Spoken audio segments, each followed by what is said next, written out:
कधीकधी काही दिवस फक्त दिवस नसतात, ते एक अनुभव असतात. आजचा असाच एक अनुभव माझ्यासोबत घडणार आहे.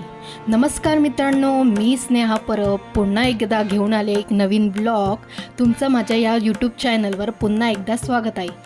आजचा दिवस माझ्यासाठी खूप खास आहे. मी निघते माझ्या आईसोबत सर्वेकर परिवाराच्या घरी. आज तिथे आहे एक खूप सुंदर आणि पारंपरिक सोहळा, जागरण गोंधळ.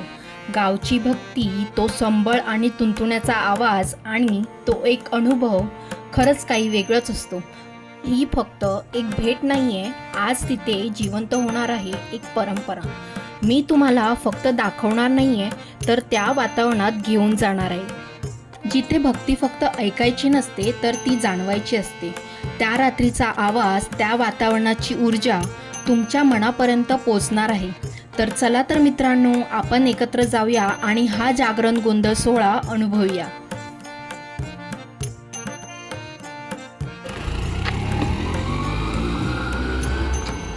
ठिकाणी पोचली आहे. इथे खूप छान वातावरण तयार झाले आहे. लोक हळूहळू जमत आहेत आणि कार्यक्रमाची तयारी सुरू आहे.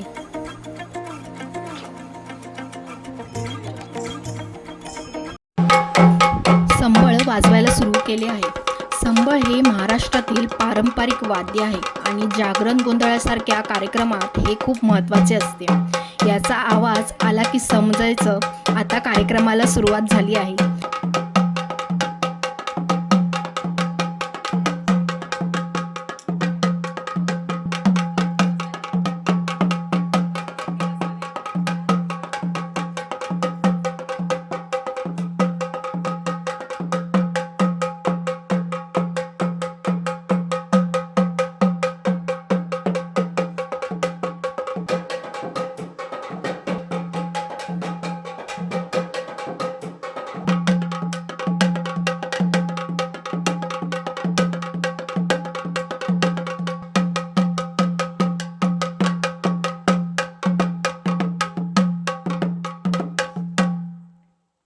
इथे आता तुंतुण्याची पूजा करण्यात आली आहे. तुंतुणे हे जागरण गोंधळात वापरलं जाणारं एक पारंपरिक वाद्य आहे. हे वाद्य वाजवले की देवाच्या कथा, भक्तिगीते आणि गोंधळाला सुरुवात होते. म्हणून याला खूप महत्त्व दिले जाते. गोंधळाच्या दिवशी ही पूजा करण्यामागचं कारण असं आहे की हा संपूर्ण कार्यक्रम देवी देवतांच्या आराधनेसाठी आणि भक्तीसाठी असतो. तुंतुणं आणि संबळ ही दोन्ही वाद्य आपल्या परंपरेचा भाग आहे आणि त्यांचा आवाज म्हणजे जणू भक्तीची सुरुवातच असते. असं मानलं जातं की वाद्यांच्या आवाजाने वातावरण शुद्ध होतं आणि सगळे लोक मनापासून भक्तीमध्ये सहभागी होतात. म्हणूनच गोंधळाच्या दिवशी आधी ही पूजा केली जाते, जेणेकरून कार्यक्रम शुभ रीतीने आणि भक्तिभावाने सुरू व्हावा.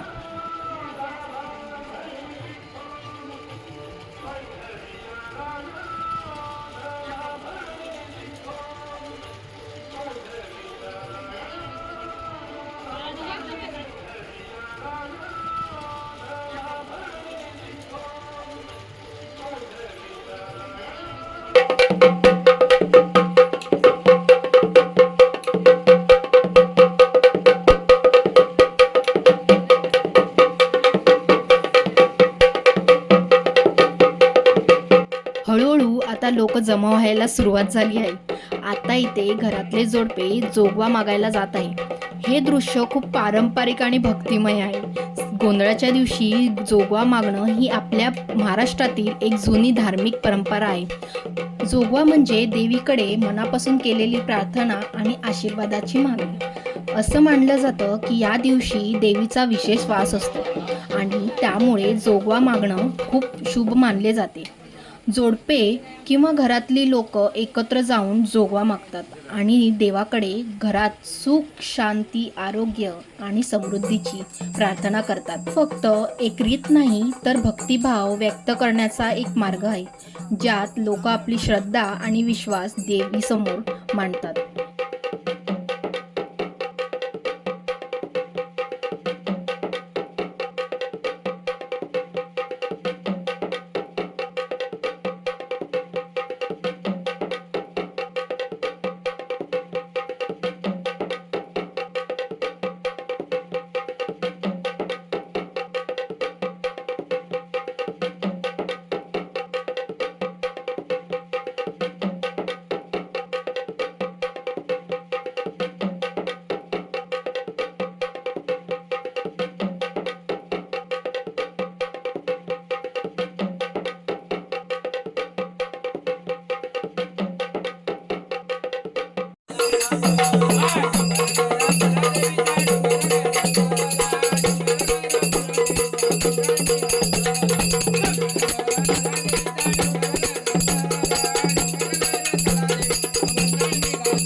आता देवीचा मान भरायला सुरुवात झाली आहे आणि वातावरण खूप भक्तिमय झाले आहे. मान म्हणजे देवीच्या पूजेसाठी तयार केलेलं पवित्र ठिकाण, जिथे देवीची मूर्ती किंवा प्रतीक ठेवून पूजा केली जाते. मान भरला म्हणजे त्या ठिकाणी पूजा पूर्ण तयारीने सजवली गेली आहे. फुलं, दिवे, पूजा साहित्य आणि भक्तिभावाने वातावरण तयार केले आहे. गोंधळाच्या दिवशी मान भरला जातो कारण हा देवीच्या आराधनेचा मुख्य भाग असतो आणि त्यामुळे कार्यक्रमाची सुरुवात शुभ रीतीने होते.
आता इथे मशालही पेटवली जात आहे.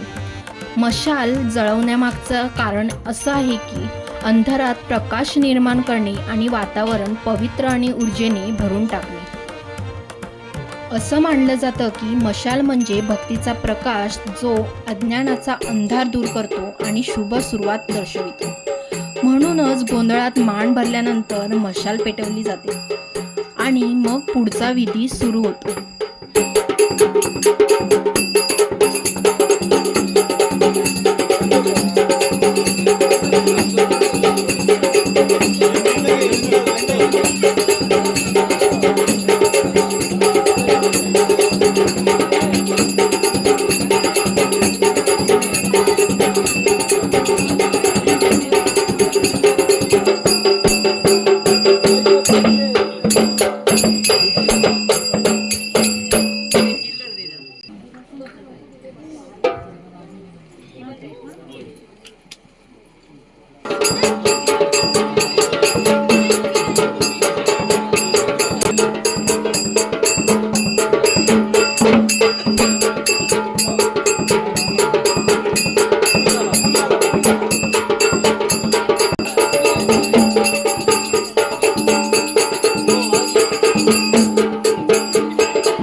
आता इथून जागरणाला सुरुवात झाली आहे। जागरण म्हणजे देवीच्या भक्तीत रात्रभर केलेली सेवा। हा कार्यक्रम फक्त गाणी किंवा वादनासाठी नसतो, तर देवीप्रती असलेली श्रद्धा आणि भक्ती व्यक्त करण्याचा एक मार्ग असतो। तुम्हाला प्रश्न पडला असेल, नक्की जागरण म्हणजे काय?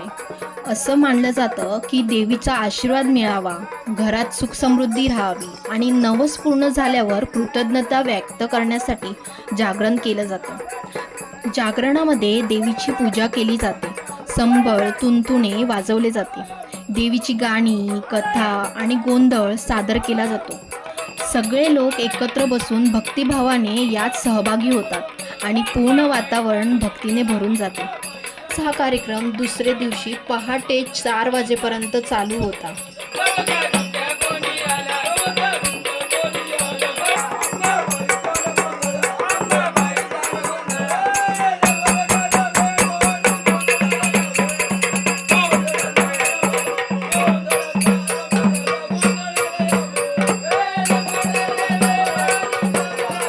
शिवनंदना वंदित तुझला दावत यावे देवा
दुसऱ्या दिवशी आम्ही सगळे करवंद काढायला गेलो आणि इथलं वातावरण बघून एवढं मन प्रसन्न झालेलं की तिथून जायचं मनच करत नव्हतं। आज आपण कोकणातला जागरण गोंधळ सोहळा पाहिला। हा अनुभव खूप भक्तिमय, पारंपरिक आणि मनाला भावणारा होता।